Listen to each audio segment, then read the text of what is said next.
புருஷோத்தமன் மாதம்ன்றது நமக்கு April to June வரைக்கும் வரக்கூடியது புருஷோத்தமன் மாதம். இந்த மாதிரி ஒவ்வொரு மாதம் நமக்கு முன்னோர்கள் முன்னாடி சொல்லியிருக்காங்க. எதற்காகனா, வழிபாட்டு முறை எடுத்து போகும்போது நம்ம வீட்டில் இருக்கக்கூடிய பிரச்சனைகள் தீர்ந்து தோஷங்கள் விலகுவதாக சொல்லப்படுது.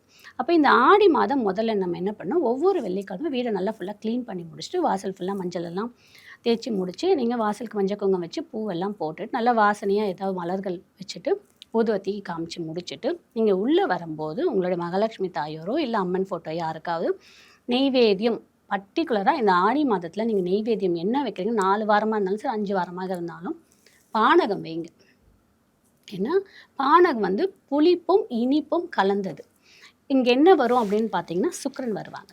எல்லாரும் நினச்சிட்டு இருக்கோம் சுக்கிரன்னா இனிப்பு, மகாலட்சுமிக்கு தான் இனிப்பு பிடிக்கும். சுக்கிரனாலே புளிப்பும் இனிப்பும் கலந்த நெய்வேத்தியம் தான் பிடிக்கும். அப்போ பானகம் நீங்கள் பிரசாதமாக வச்சுட்டு உங்களுடைய வேண்டுதல் வச்சுட்டு வாங்க. கண்டிப்பாக இந்த 5 வாரமும் சிம்பிளாக இந்த மாதிரி வழிபாடு எடுக்கும் போதே ஆடி மாதம் உங்களுக்கு ரொம்ப சிறப்பான ஒரு வழிபாடாக இருக்கும்.